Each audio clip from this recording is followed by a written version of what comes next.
Good morning, Giants, and welcome to another great episode of Wake Up with Giants TV. This is the relationship series. Have you ever wondered what love is about? Do you want to learn something significant about love? Let's talk about it. You're going to love this show. Just playing with words. Let's go.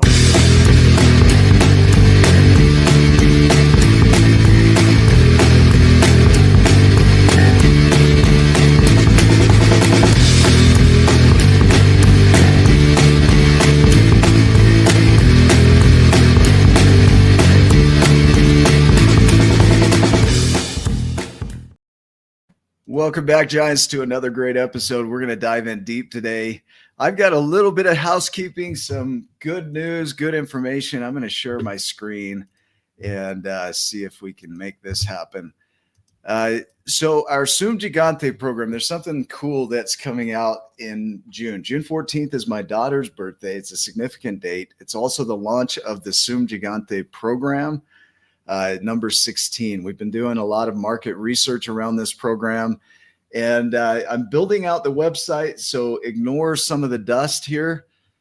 But the coolest thing that I'm going to introduce is 12 new characters for the book, The Giants and the Smalls. At the end of the book, in The Giants and the Smalls, Britt went on a lot of adventures with Remy, and that's where he learned to become a giant. So through the 12 journeys, we've turned each of those journeys into a character. You'll recognize this from the movie Inside Out, similar idea, but each character has its own personality tied to each of the 12 journeys, and those are the lessons that Rick gets to learn with those giants.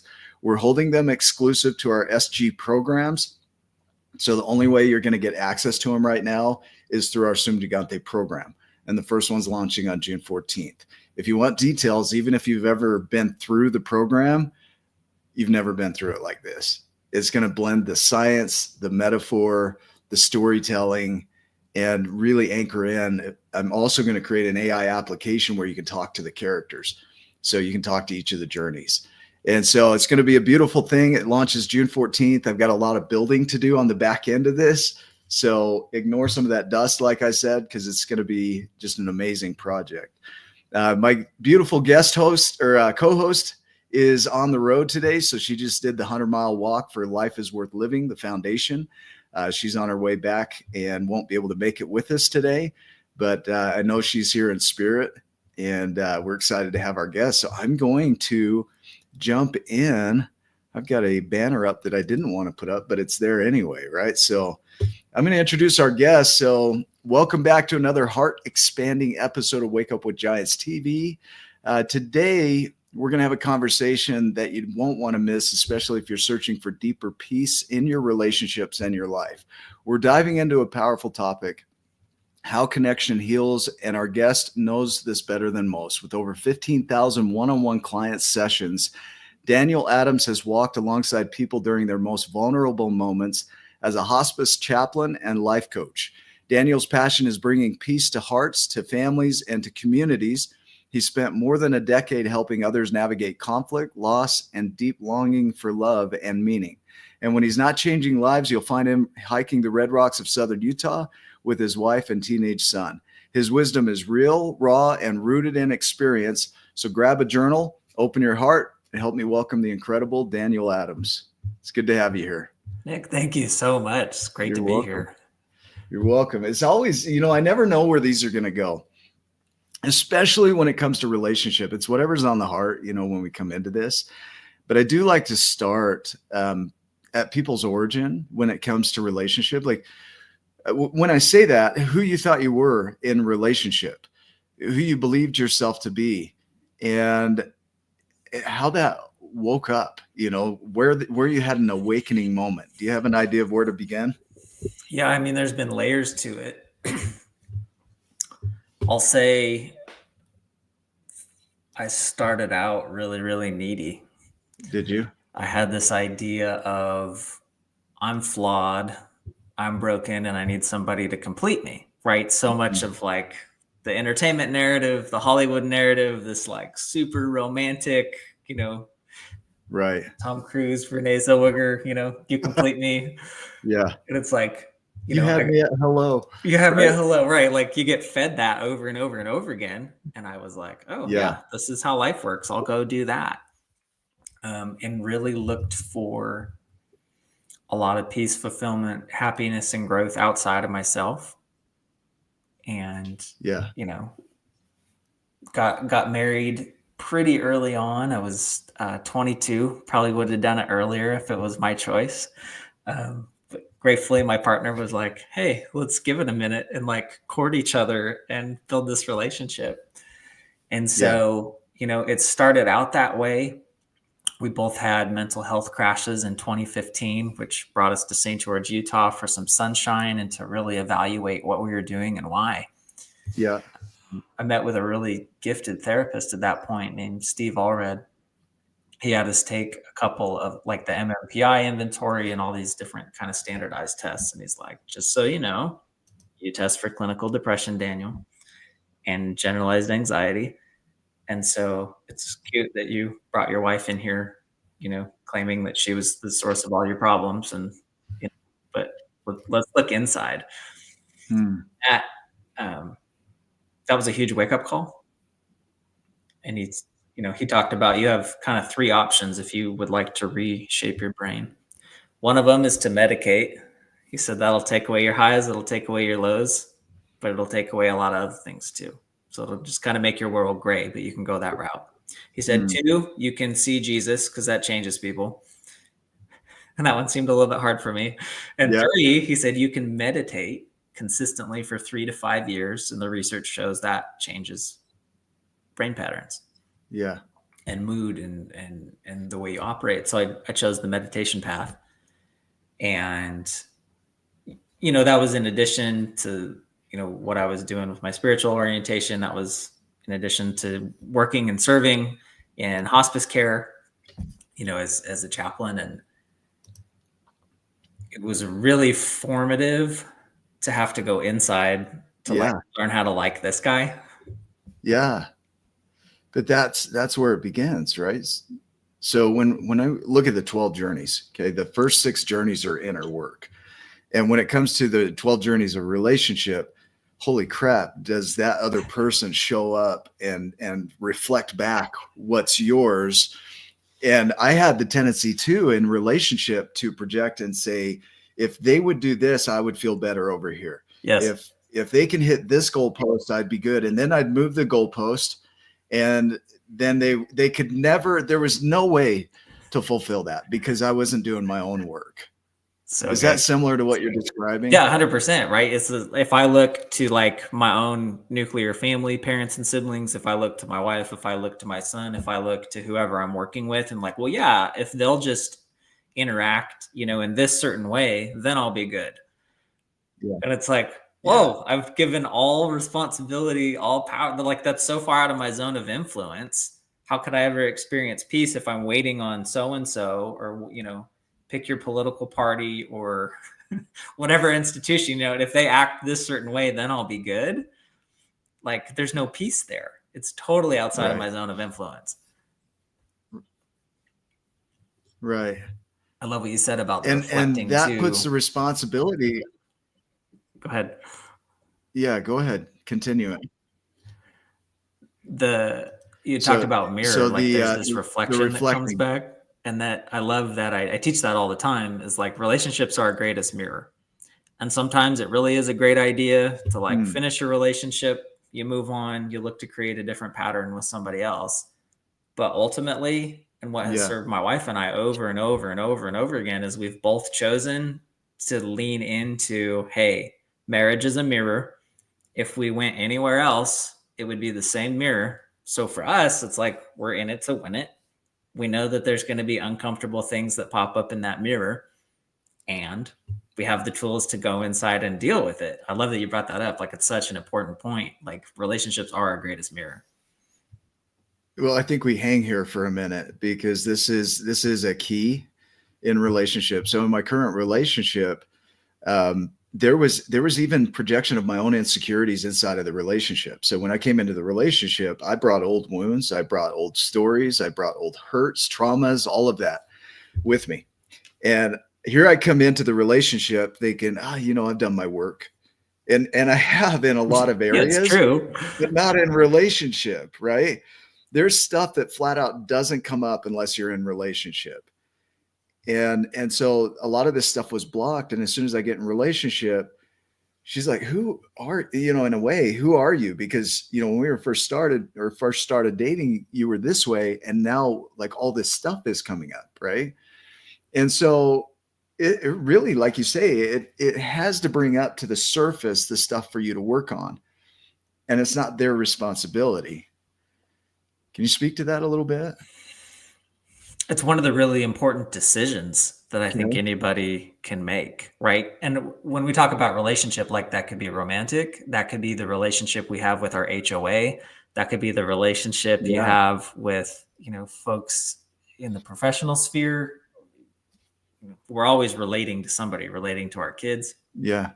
And it really is a decision to look at like, all right, like I resonate so much with what you said. Like I do bring insecurities to every relationship, right? And there's this early on period where it's like I've got this face on, and it's like, hey, I'm going to represent myself, the Yeah. best way possible.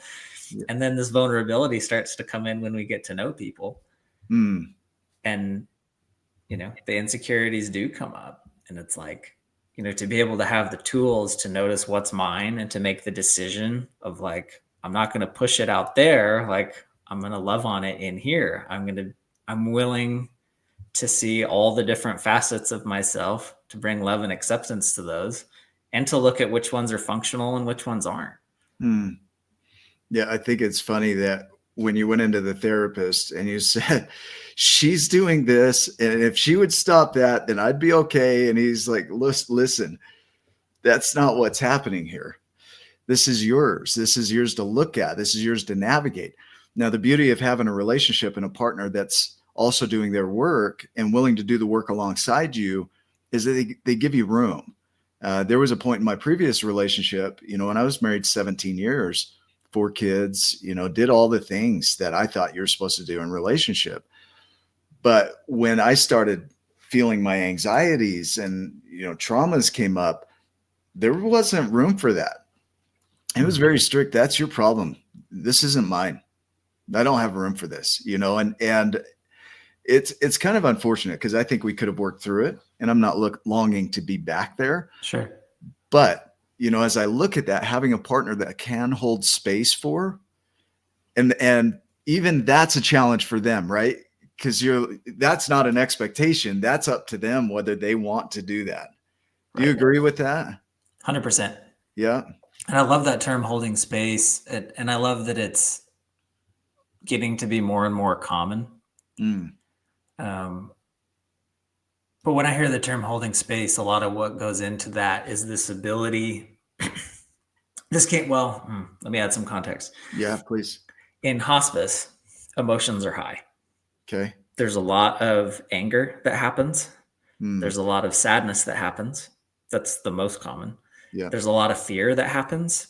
And even if it's like, well, I believe in the afterlife, or I have all the supportive family. Yeah. It's still terrifying to go into the unknown, right? Yeah. Every family has never lived without a mom until she dies. And that's terrifying, right? Like the fear will always be there, right? Of death. Even if we're like, oh, I'm good with death. Like when it comes right down to it, and I've sat with hundreds, thousands of families, it's terrifying, right? Yeah. There's joy that's part of it. Every one of those emotions is like a physical sensation in the body. Yeah. Right? When I'm angry, it's right here in my jaw. When I feel sad, right? There's literal pain somewhere behind my sternum, and my throat gets tight, and sometimes it squeezes little water out of here. And sometimes I'm okay with that. And sometimes I'd rather hide it, right? Most people I know apologize when they're emotional and sad. Holy cow. Yeah. Right? There's a physical sensation that goes with fear in the belly. You think about getting jump scared, or, it's the fight, flight, or freeze. Yeah. So there's physical sensations that come with all of these emotions. Same with joy, right? It's this spontaneous, expanding, tingly excitedness that shows up in my face and my eyes. And so there are physical sensations that go with each emotion, and they're all uncomfortable. And none of us would like to experience them, right? They're dangerous. Our brainstem's job is to keep us safe, and emotion is like the least predictable, least safe thing in the world, right? People are unhinged when they're experiencing emotion. You have no idea what's coming. And so, I'm sitting with all these families, watching them have angry experiences and sad experiences and joyful experiences and fearful experiences. And I'm sitting there too. And if I haven't dealt with my own sadness, now I need them to change their experience. If I haven't dealt with my own anger, now I need them to be less angry because it's triggering to me. Look, dude, I know you're dying, but I need you to be less emotional for my sake. Right. Holy, that's harsh, right? Right. Holy cow. And when we talk about holding space is like, can I get in a neutral spot where I'm here? Yeah. And I'm centered. And if you have a big anger experience, there's space for that. I don't need you to change. If you're having a big sadness experience, I don't need you to be less sad because I'm holding space. I'm neutral here. I'm witnessing. And it's such a gift. And, we get to practice it in our romantic relationships over and over and over again. If you've had teenagers, you get to practice over and over and over and over again as we build those relationships of trust, right? Because people will tell you vulnerable things if you can hold space in a neutral, compassionate, welcoming environment. If you can bring curiosity to what you're experiencing instead of judgment or a campaign for, hey, I need you to be different so that I can feel good. That's what creates peace. That's what it is, right? I need you to be different so I can feel at peace over here. You're causing my lack of peace. As though they can cause that, right? Right. No, you're causing your own lack of peace by what you think about them and what they're doing. Okay, you hit on a couple of points. I want to highlight the science behind this. So the Elizabeth Kubler-Ross work on grief, she didn't solve anything. I don't hear that she solved anything. She gave language to what they were experiencing: denial, anger, bargaining, depression, acceptance. And then Susan Anderson in her work talked about the swirl, which is shattering, withdrawal, internalization, rage, and lifting. And it's interesting that in both of those, there's anger, right? And anytime we experience grief in any form, we tend to go through one of those, if not all of them, at least a handful or maybe even one of those emotions, right? Yes. And then you look at the work of Lisa Feldman Barrett, and she talks about anxiety is when we feel like we're not measuring up to the ideals of others. And depression is when we feel like we're not measuring up to our own ideals, right? Well, Brad Blanton in his work says that the ideals we think others have for us are our own thoughts about what we think they're thinking. And then we're judging ourselves against that and making ourselves suffer over what we think they're thinking about us. And it's all our own imagining.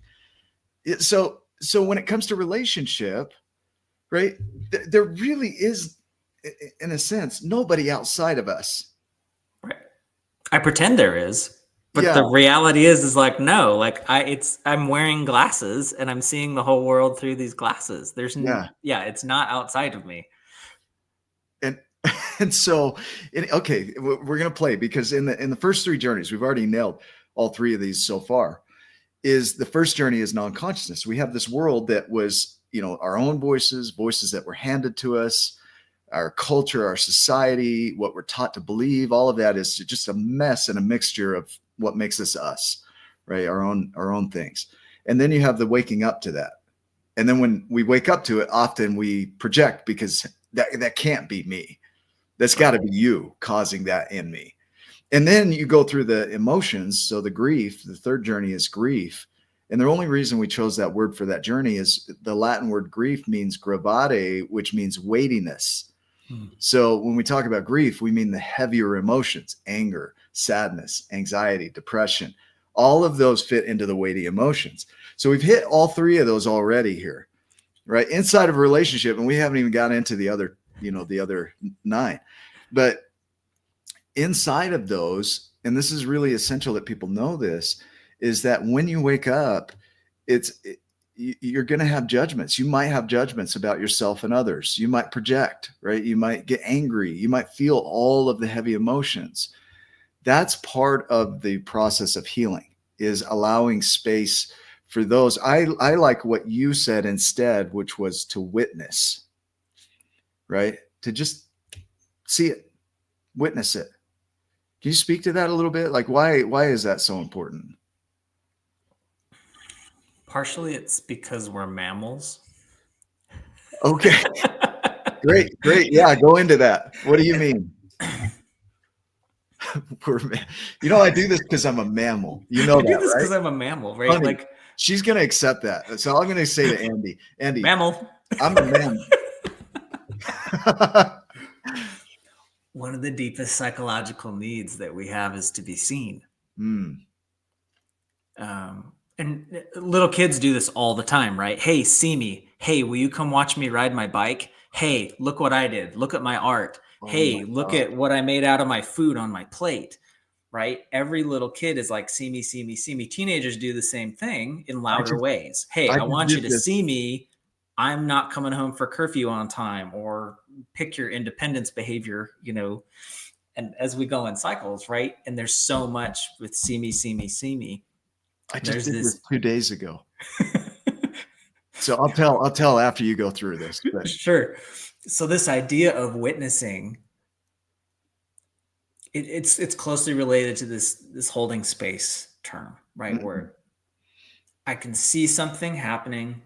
I might be noticing my judgments and all the projections around it, but I'm going to sit with those and breathe with those and just simply bring full presence to my teenager who last night at 11:30 decided that he had an hour of things to say that had to be said right then. Yeah.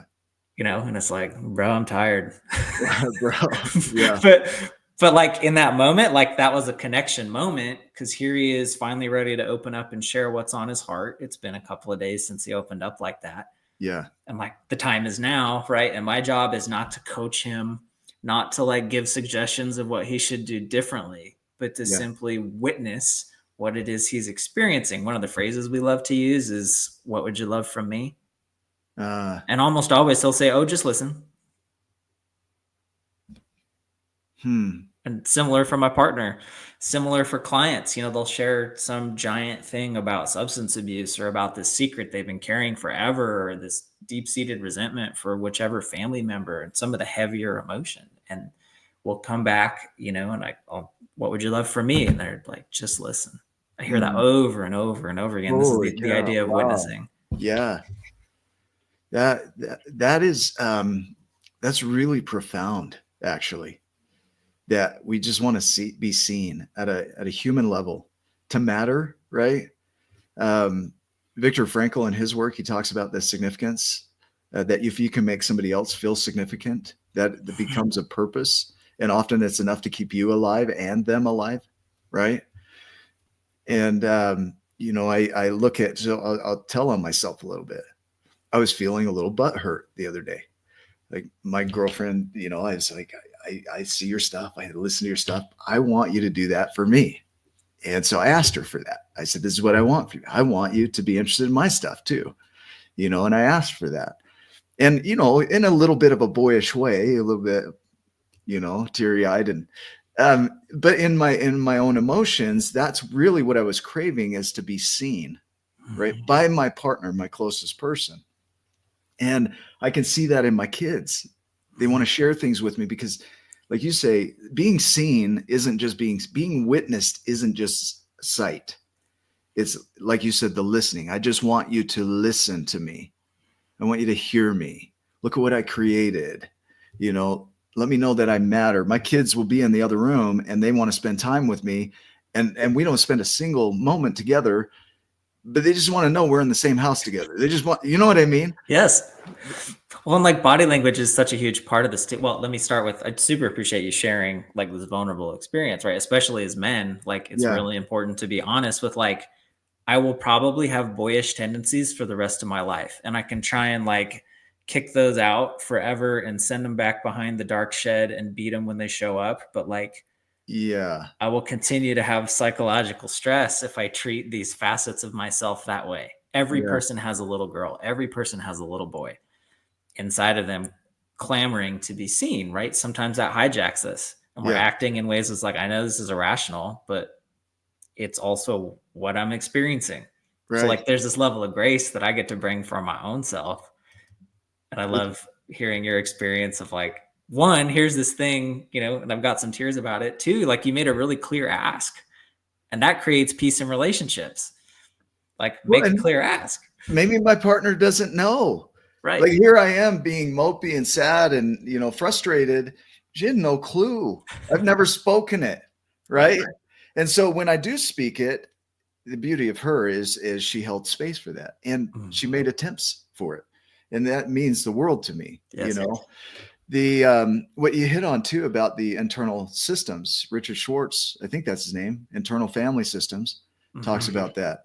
And he talks about the different parts, and you have protector parts, and we do seek protection. So anytime we feel like something is going to disrupt our peace or our safety, we go into one of the fight or flight modes. And what I've learned from research is that you don't get to choose which one you go into, right?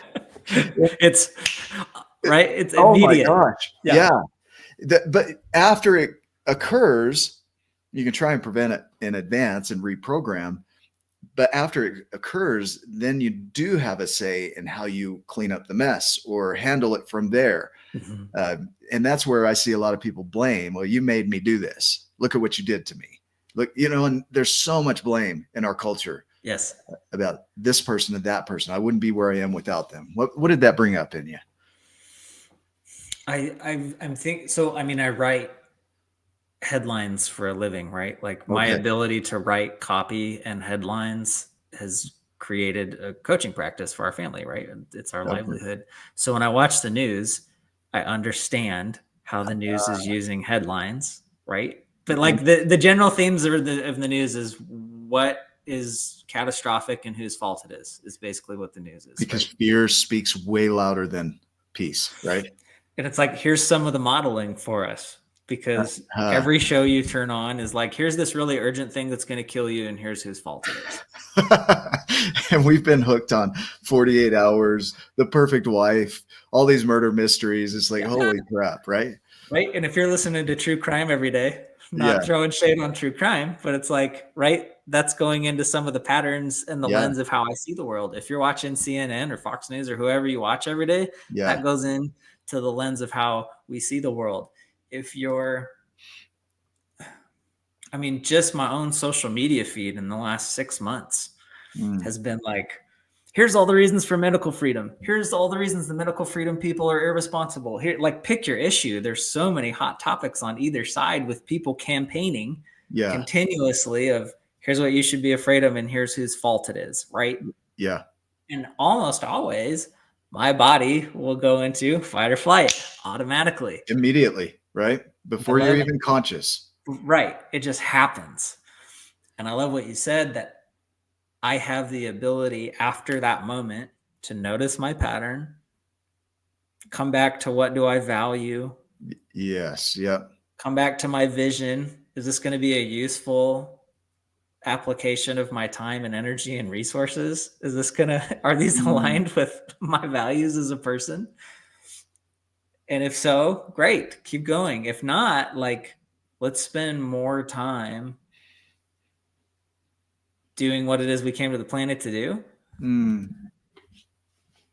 Okay. I'm going to hit on three journeys at once. Okay. So there will be a lot to unpack here. So the next 3 journeys are acceptance, gratitude, and empowerment. And I'll explain what I mean with each. And especially in the context of relationship is where I want to look at these. Yeah. Acceptance isn't resignation. So the way we teach it is acknowledging what is without resigning to it. People would get really upset with me because I would say it is what it is. And you cannot prove to me any other way than it is what it is. And it was what it was. But that doesn't mean you're resigning to it. And gratitude is acknowledging the good. So if you can acknowledge what is, you can start to acknowledge what's good. And the world, I love Byron Katie's quote. She says that, if you think the problem is out there, if you think that they're the issue, there's no hope. You're forever the victim. You're suffering in paradise. And I say this frequently. The key to that phrase is suffering in paradise. Gratitude awakens your eyes that paradise never changed. You did in relation to paradise. And then the third journey is the journey of empowerment, which is learning tools to navigate yourself back to power. So CBT, DBT, IFS, ART, all these tools, grounding, meditating, like you said, are tools that elevate you back into your power. And so there's 3 areas that we're hitting on there, and I'm going to let you play. But what comes up as you hear those journeys in relationship? On the empowerment step, let's start there. Yeah. I touched on a little bit earlier the importance of emotion. Okay. And emotions can be super empowering, especially in a relational context. Let's start with this. Any human that has an amygdala and a hippocampus, Weird. which is all of us. Yeah. Right? If that's part of your brain structure, you're going to experience emotion. You can't not. Yeah, that would be a great headliner. Do you have an amygdala? Do You you have a hippocampi? You got 2 of them, right? right. Yeah. You can't not experience emotion, right? Mm. And I could spend my entire life, all my waking hours, in shaping my spouse and my environment to never create emotion in me. Wow. How well is that going to go over? Well, I'll tell you, I tried that for years. Okay. Wow. I'm going to label that. Okay. And you change the label if this doesn't work, and maybe this isn't fair. Control. It's a great way to say it. Yeah. I will control everything in my environment and everyone in my environment so that I never experience emotion, because they're uncomfortable and because they're unknown and because they're unpredictable. I need you to be this way so that I don't feel that. I need you to be this way so I don't feel that. So how empowering is that way of operating? Terrible, right? Yeah. What if I simply got comfortable with anger sensations? Oh, wow, my jaw's really tight. Yeah. Whoa, I'm like literally feeling tingling up my spine. Wow, my fists are clenched. And can I find a healthy channel to experience all of those things? If that's going to the heavy bag with boxing gloves, great. If you go buy a whole bunch of plates from a thrift store and smash them with a baseball bat, great. If you go to a rage room, great. If it's like Metallica session in the car, awesome. Whatever it is, we have to find healthy releases of anger and allow ourselves to experience the emotion, because what I resist persists. Yeah. When I fight my anger, it often turns inward. Now we're at depression again, right? Right. Yeah. Anger, in this case, it's just saying something I value, I perceived was messed with or stepped on. Yeah. The way I thought it should have gone isn't happening, and I'm frustrated that it's not going the way I think it should go. Right. Right. And it's easy to say, like, well, I'm going to take back my power and just pummel everybody until they do what I say. No. That creates war. War creates debt. Yeah. Every time. We're drowning in debt already. It's not working for us. So this empowerment piece, what if we simply felt our feelings? I mean, think peak emotion, Nick, will last maybe 30 seconds. Up to 90. Yeah. Think about like the ugliest cry you've had. I had one, I want to say like 3 weeks ago, where it's just like snots everywhere and I'm making embarrassing noises. And it's just like, oh my gosh, this level of pain, whatever. But like 90 seconds, it's done. It feels like eternity. Well, it's because we keep re-triggering it. Right. But it's like peak sadness and moaning and wailing. Maybe 90 seconds, and then it's done if I let it move through. That key right there. I got to highlight a few things here. Okay. Sensations over emotions. We label with emotion and we think that's what it is. But really, it's a blend of sensations. We don't know what to call that, so we call it an emotion. Right. And there's generally 5 emotions, and so we think we got a pretty good grasp on what's happening here. but maybe it's not. Maybe it's not anger. Maybe it's not sadness. Maybe it's a blend. Maybe it's multiples. Maybe it's joy and, love and grief at the same time. So when you're saying call out these sensations, that's actually what's been taught in research, is that that's more powerful than calling out the emotion. Is when you're in an uncomfortable spot and we don't want to feel that. And Barry McDonough, who's phenomenal when it comes to anxiety, talks about, the paradox is that when you face your emotion, you really sit with it, it dissolves on its own. Yes. Just by the nature of sitting with it. Right. So that's where I appreciate that being brought into it, is if you could just sit with and allow your own emotions and witness your partner as they allow their own emotions, that would be a game changer for a lot of people. Yeah. It's like the single most empowering thing I can think of is like simply feeling our feelings, which who taught us how to do that? Right. Which parent is like, hey, I'm so glad you're crying. Thanks. None, and I look at my own relationships. My dad died when I was 2, and my mom, she struggled 11 kids. There's no way that she was present enough, and nor did she have the tools. So how can I blame her for the tools she didn't have? So no, we didn't get taught that. We got taught to judge those things, to label them, to say why they don't belong and why go cry in your room, kind of a thing. Right. Knock it off. Stop Knock it off. Grow up. Want something to cry about? I'll give you something to cry about. Yeah. So it's almost like this unlearning where it's like, I have an amygdala and a hippocampus, so I'm going to emote. Can't help it. It's literally wired into us to emote. Yeah. So one step on the empowerment side would be like, stop apologizing when you're emotional and simply feel the feelings of whatever you're feeling. 30 to 90 seconds, you'll probably move on to get back to neutral. And now you're ready to make another choice about which way to go, or how you want to express yourself, or what needs doing, or who you'd love to connect with. Or if you have a request, then you make it, right? Is there anything more empowering than like feeling your feelings, getting clear, and being like, here's what I'd love right now, and I'm going to ask for it. And then if my partner says no, okay, and I breathe with that. And then I have feelings about that. And if I'm really committed to go experience whatever it is I'm asking for, I'll go find somebody who's happy to offer it, even if my partner is not in a place to meet that request right now. It's like, it's this personal sovereignty. That's this decision over and over and over again to operate from an empowered space. So I'm so glad you brought that, and gratitude is a great catalyst. Yeah. To get me there, to see what's already going well, right? Like there's so much to build on. Yeah. We look around and say, well, what is going well? How can we improve what's already happening?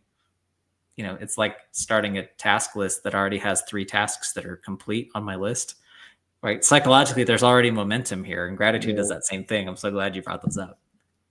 Yeah. The word affect is used in research to symbolize emotion. And so when people say that affected me, well, yeah, it affected you. Mm-hmm.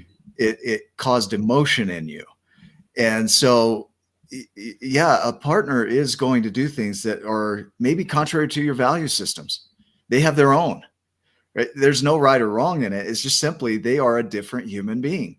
And so they are going to do things that for you and the way you operate and your character and your identity and your values and everything, it's going to rub up against it. Can't help it, right? And so you're going to be affected by your partner. And this simple tool of when you're affected, when you're emotioned, you're emoted, to allow it, to just sit with it. And when they're emoted or affected by your behaviors, that you also witness and hold space for that.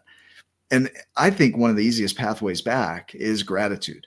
When I slow down with my partner and I really look at her and I reflect on the things that are so amazing about this person, then some of these things that seem so big because of the emotion are quickly dissolved. So good. Yeah. And it can be so intense. Like my partner and I, we are like hold these gnarly poles for each other. Like I'm so extroverted and she's so introverted. That's us. I'm the introvert though. Yeah. Yeah. I love variety, and she loves like consistency and just Yeah. like I don't want to be overwhelmed. I want to have this one small thing, and I'm like, I want every flavor of everything all the time, right? And I Uh-huh. want to be Yep. out and hiking and doing all the things. That is so funny. Yeah. And like my drive's super high, and she's like, we could like she's just as happy watching a movie together as being intimate, right? Yeah. And it's Yep. like we share these balances and these pulls, so we get over and over and over again. The more I'm grateful for the way she's showing up, and if I can focus on that and speak to those in my own head and out loud or on a journal or wherever, right? Like we continue to grow closer because there's so much to build on. It's easy to focus on all the things, and we can laugh about them when the emotion isn't big. Yeah. Yeah. It's like we hold such gnarly pulls for each other, which is why we're attracted to each other in the first place. Yeah. And that's okay. Some really cool things here too. The opposition, the opposites. Opposites. My girlfriend is up on stage dancing. And I'm like, there's no way in hell I'm going to do that. Right. Right. And she's like, I'm alive, and that's her thing. And I'm sitting in the chair going, I'm alive right here in this chair. I'm golden, or like you say, watching a movie or watching a TV show, that's where I feel revived. She feels revived in the opposite. And so learning to work with the differences in us. There was one more thing that you hit on there is, I've lost it. It'll come back if it's important. Sure. So I'm going to leave that one alone for a minute. And I want to jump into the acceptance. Okay. The acknowledging what is, because no amount of emoting. Oh, I know what it was. It's that our minds are geared toward the negative for a reason, for survival. Yes. So it's easy to hold on to the negative. And this is the importance of gratitude, is because gratitude will take you right out of that. But we focus on the negative for survival. We're wired for it. And so 80% of our thoughts are negative, 70 to 80% are negative. Only 5% of our thoughts are original. And so we're constantly in the spin cycle of all these experiences. That's it, 5%. And 80% of those thoughts that we have, the 50,000 to 70,000 a day, are negative. Why? Because our brain is scanning for our protection. Looking for threats. Yeah, of course you're going to see the negative. So to use a tool like gratitude to elevate out of that, and other tools like you're talking about, is part of that. And acceptance is one of those as well. It moves you up back into your power. And when you're empowered, your partnership is empowered, right? Yes. I love that you made the distinction too with acceptance. Like it's not rolling over. It's not compromising. It's not like, here's my spine. I give up. Right. Yeah. You're not handing over your spine, your balls. I have no needs. Whatever you want, that's what I want. Right. Like it's not this, we'll just be a pleaser. But it's like, I come back to zone of influence. And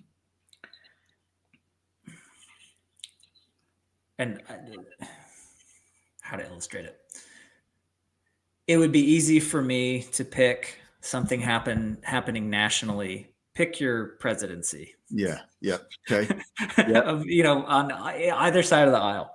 Right. It's so easy to criticize what's happening because this president's doing this and that president's doing this and this group of folks is doing this and this group of folks is doing this. Is any of that in my zone of influence? Can I make change by complaining about whichever presidential administration on Facebook? No, but I can sure create some currency with people that are like me.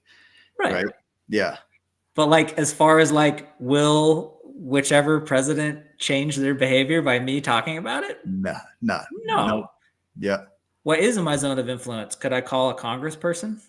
Yeah, definitely. Could I write an email with a clean, clear request of how I'd like tax dollars to be spent or what I think about XYZ policy? Yeah. Sure. That's in my zone of influence. And so when you talk about acceptance, I think it's so important to notice what's in our zone of influence, to realize I can still have opinions. I can still feel what I feel, and I can still be passionate about what I'm passionate about. And I love what you said. I can fight the present moment, or I can accept that this is how it is right now. And if I want it to be different, I can change it by making a request. And maybe it won't change. But if it's in my zone of influence, go take action and do that thing. If it's outside of my zone of influence, what does it feel like to simply set it down? Yeah. acceptance. Okay, cool. And my mind's buzzing right now. Years ago, before my divorce, I was going to a training with Brandon Craig called Ontocore. And in there, he talked about alignment. And I think it was one of the most powerful conversations I've ever been a part of, was alignment. And as my wife at the time and I were in our struggles, we were going through that course. It was our, in essence, divorce attorney in a way, because it got us talking and looking at each other and seeing if we were aligned. There was no right or wrong. It was simply, we were completely misaligned, right? Completely misaligned, and ended up in divorce. And there can be a lot of bitterness and anger that comes up in divorce because it doesn't go the way you thought it should go, right? Right. And but if you really step back and look at it, you can see, and as I see her now, I'm like, holy cow, were we misaligned in so many ways. Yeah. And then I look at my current partner, and yeah, we have differences, but the alignment is a personal decision of, I can work with that I feel aligned to that, right? Other people might look at that and say, how in the world are you doing that? And I, in my world, go, it works for me, right? She works for me. I like her. Now, and if I have any discomfort, now I get to do my work around any of that discomfort in relation to her. What does that bring up for you? Again, it's, circles back to the empowerment piece. Uh-huh. Like, and alignment, I'll add a word to it too. Like, I love the alignment discussion, right? And what was aligned when you first got married was probably pretty close to aligned, right? And then over time, things changed. Definitely. I tell couples all the time, because I work with a number of like empty nesters and folks in different transitions. I had one client that came and said, we're 18 months away from empty nesting. I haven't connected with my partner for 20 years. Holy cow. His partner's been doing kids and I've been doing profession. What do we do? Do we even like each other? Yeah. And, we got to have this conversation really similar to what you were talking about purpose. Every relationship has a purpose. Yeah. When that purpose is fulfilled, the relationship ends. How many friends do you have from high school? Yeah. Not very many. I have maybe 3. I don't talk to them very often. Right. Right. At the time when I was 17, I had all these relationships and they were serving this purpose. As soon as I finished high school, the purpose ended. And so too did the relationships. Right. And I moved on to this other thing in college. And same thing happens in romantic relationships, where it's really important to be honest about what is the purpose of this relationship. For some people, it's great sex. And if the great sex ever goes away, the relationship falls apart because that was the purpose. For some folks, it's, we're going to raise children together. And then when the kids are raised, the purpose has been fulfilled and the relationship ends. And back to this acceptance, it's what is. The purpose has been fulfilled. Check. I could argue with it, but how's that going to help, right? If I can come to acceptance of that and say, okay, this purpose was fulfilled. If I want to give the relationship a new purpose, that's usually when relationships keep, recreating themselves or keep going on. Yep. Sometimes the purpose is fulfilled and it's okay, divorce is going to be the best option here. Yeah. And that's what is. And when I create a new relationship with somebody, what's the purpose of that? Yeah. And it's so important in the acceptance discussion to also look at, what are the purposes of this relationship? I know for many people, one of the purposes is to trigger the hell out of each other. Yeah. Okay. And consciousness expands and there's all this growth. And I'm like, oh my gosh, the world is a mirror and it's all right here. And I get to do my own inner work. And so some relationships are train wrecks and they really should end. And they do. Yeah. After they've served their purpose of this catalyst for growth and going okay, really, what is it that I believe? What is important to me? Yeah. Are there, basic rules of how you treat people? And if that can happen in a relationship, great, we'll stay in it. And if not, let's just have our differences in our space. It's a big country. Yeah, it is a big country. So I'm going to jump ahead here into the growth journeys and legacy. I'm going to lump them all together. Okay. And you take it any direction you want. So in the growth journeys, we have uncertainty. So you don't know what's going to happen next. And when nothing is sure, everything is possible. Abundance, which means all the resources you need to create anything you can imagine are all around you. You just have to transform them. Vision is being able to witness before it is a creation, which purpose ties into that. Yes. And the word purpose, if you look at the Latin roots on that, it means per meaning forward and pose meaning pause. So it's to me, it's rest stops along the way, and they're made up, right? So if you're creating your purposes, you'll have myriad purposes, thousands, right? Yes. And then we go into vision, and you go into surrender. You don't know how your visions are going to come about. You're not responsible for the how or the timing. You're responsible for what it is, and holding the vision and acting on whatever comes, the flow. And then the journey of nurture, which is self-care, creation care, couples care, and then ultimately the legacy, which is, we often call legacy the why, the purpose, but you're going to have myriad purposes. Legacy is your unique gifts and talents that are expressed into the world and expressed into the relationship. So it's the ripple that you have individually in your relationship and in the world. So those are the 6 final journeys there, the 12 journeys. What does that bring up for you? Like, where do you want to take that? So many good directions we could go. Yeah.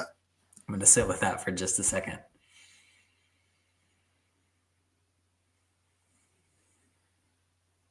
Let's talk vision for just a second. Okay. Almost every company has a mission statement. Yeah. It has, intentional branding. They pick the colors on purpose. There are certain words they use, certain words that they'll never use. Yeah. And there's this mission statement that's, you hang it on the wall and you read it every day, and you read it at staff meetings and whatever. And you might put it at the bottom of your email and whatever. Like, here's what we're about. Here's where we're going. Yeah. Here's the function of why this organization exists. Yep. I find most families haven't done that intentionally yet.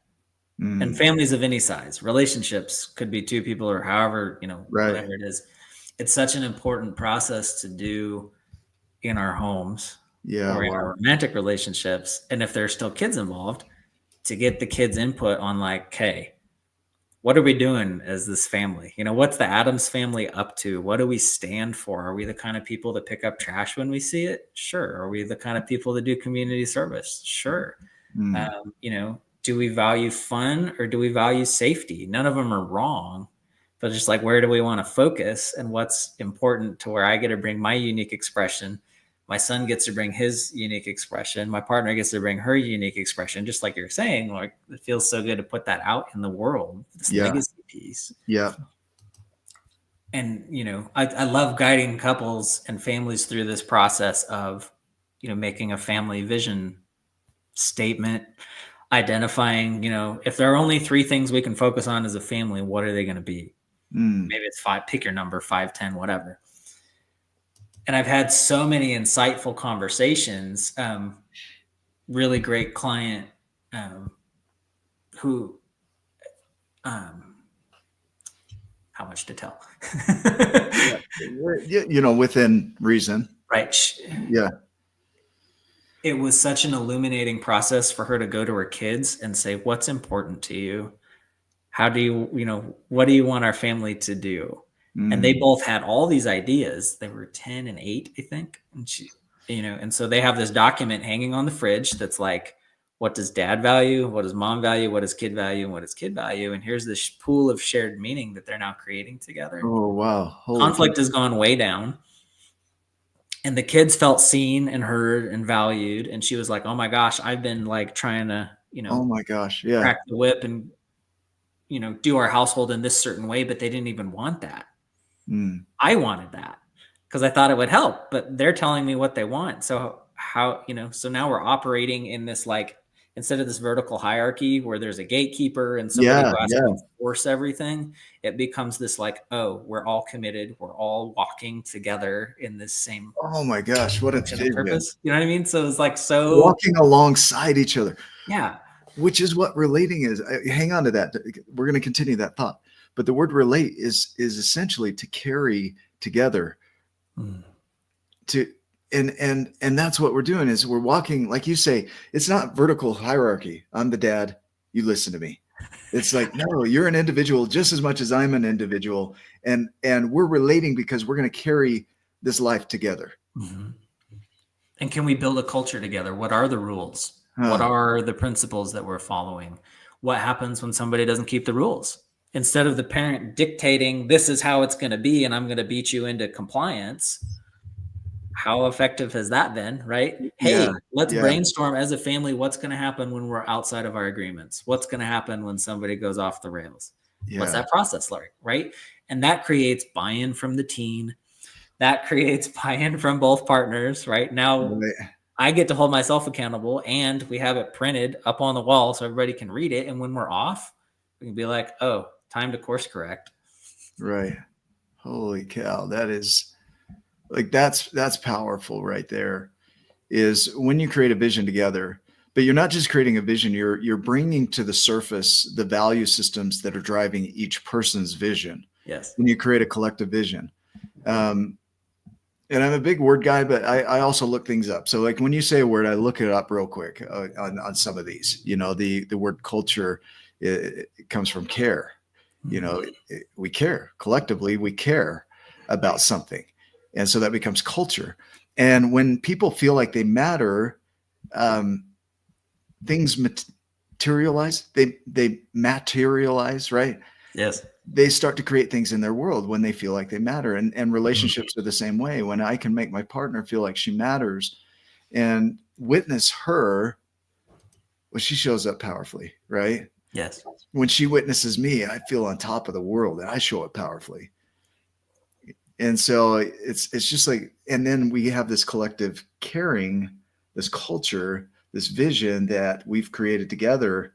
And then we both are carrying that together. We're relating, right? Yes. What a cool thing. And there's so much synergy there. And right? You think about every time war happens in a Yeah. heart, in a home, in an HOA, in a neighborhood, whatever, like there's all these petty beefs. You can look at what's going on nationally, right? Like Yeah. my feed has been hot with arguments on Yeah. every topic. Right. All of that creates debt every time. Debt of time, debt of energy, right? I often feel drained after listening to people complain about whatever. Yeah. That could be somebody just cut me off in traffic and I jump on this local Facebook group, or, I go to this restaurant and just like crucify them about all the terrible things, right? Like all of that is draining. Yeah. When we're at war, it literally always creates debt, financial, time, Yep. energy, right? And the contrast of that is what you were just describing, right? Like if I'm seen and heard in what's important to me and my partner's seen and heard in what's important to her, and we're building this thing and moving together and uplifting each other, that creates excess time and excess energy, and quite often creates literal physical profit. And it's like, here are the keys, right? And we're tasting it. And so I hope listeners like look for what you have in common with the people around you. Yeah. Talk about purpose and function of relationship. Go journal today, please, and look at, okay, what is the function of my current romantic relationship? What's the function of my parenting relationship? Is it going like I desire? What are the patterns that we're operating in? Do I feel like Yeah. every time I see my teenage son, I'm ordering him to do something? How fun is that for him and I, right? It's just creating more debt. Yeah. How do we get back into this, like his buy-in plus my buy-in? And now we're creating excess. You are, oh my gosh, so you hit on debt a few times throughout. The word should, if you look at the origins of it, means to owe a debt. And so when we're telling our partners, you should do this, you should do that, we're creating debt. We're creating war, like you say, and war creates debt. And when you turn it on its side and you start creating, and collectively we're all contributing, then that debt is eliminated quickly, right? So the shoulds that we have, those are our versions of what we think the world should be, the ideals we have. And then we measure, this is the beauty of the gap, is we're here and then our ideals are here. And the should is in between. We have some debt to what we think should be. And then we hold others to that same debt. And when they don't, we war in the gap, right? We suffer in the gap. And so when you eliminate the gap, life is what it is. And if you have a common direction that you're moving toward it, there's no have to or must or should. It's simply we get to, we can, we could, I'm as a choosing possibility. to. Yeah. Yep. So Yeah. good. I like that. Any other things that you want to share today that you feel impressed that this needs to be given?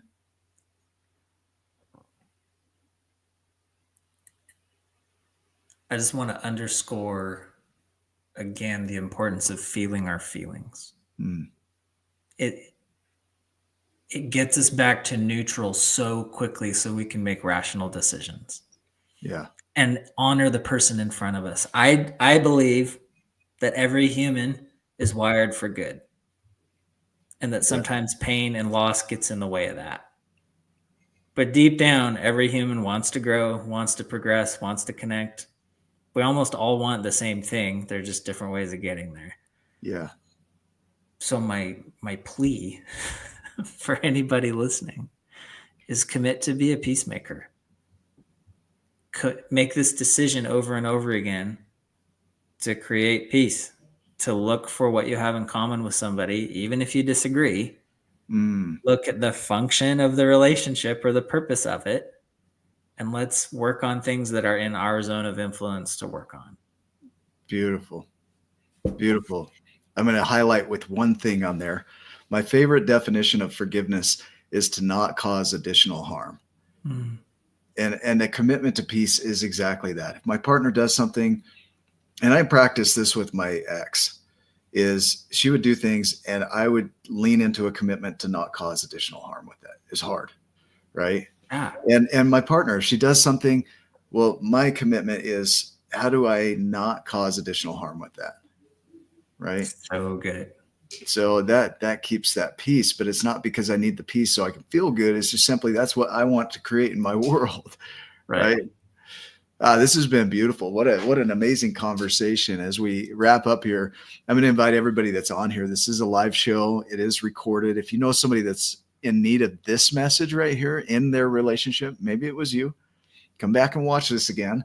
But if you know somebody, share this with them, as there are a ton of nuggets in here, Daniel. Yes, So it's so good to connect. I love everything that you've prepared and seen, and like all the study and the words. Like, language changes everything yeah, and literally shapes our brain. And it's like I'm appreciating so much all the study that you've brought and all the structure you've brought and all the resources and your book and like the Facebook group and this it's program, like all of it. Like, thank it's you for what you're weird. shining in the community. I can remember this stuff, but if you ask me to remember your name a year from now, I'm like, but ask me a quote, man, I'll tell you. Sure. Not good. But it's yeah, this has been an enlightening conversation. I've had some awakenings inside of it in myself of, oh, okay, I'm doing that. I can see where I'm at. I can see where I still need to grow. And that's really what this show is about. Everything that we're doing, the 12 journeys, the Sum Gigante program, the new characters, is all about teaching these principles at a fundamental level. I've had people ask, like, what is your book a kid's book? And I'm like, no, it's not a kid's book. Kids get it probably easier than adults, but it's like Who Moved My Cheese? It's a personal development book Yes. written in the format of a children's book. Memorable. Yeah, it's a metaphor. It's a parable.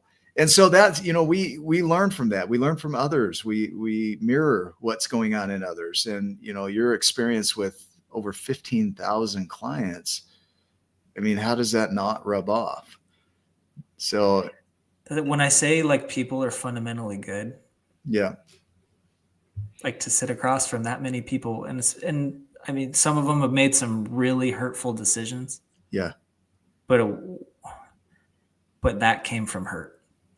Mm, And if we can soothe the hurt, yeah. there's so much possibility. That needed to be said right there, because your partner, if you're in a partner where it's rough right now, there's a good person in there. There's a good person in there. Yeah. Let's address the hurt. Yeah. Beautiful. For everybody that's watching, thank you for being a part of this. We appreciate you. Thank you for your comments. Thank you for sharing this. We're just, like we mentioned earlier, at the edge of 1,000 subscribers. So help us get there. Go make it a giant day, and we will see you in the next video. Take care.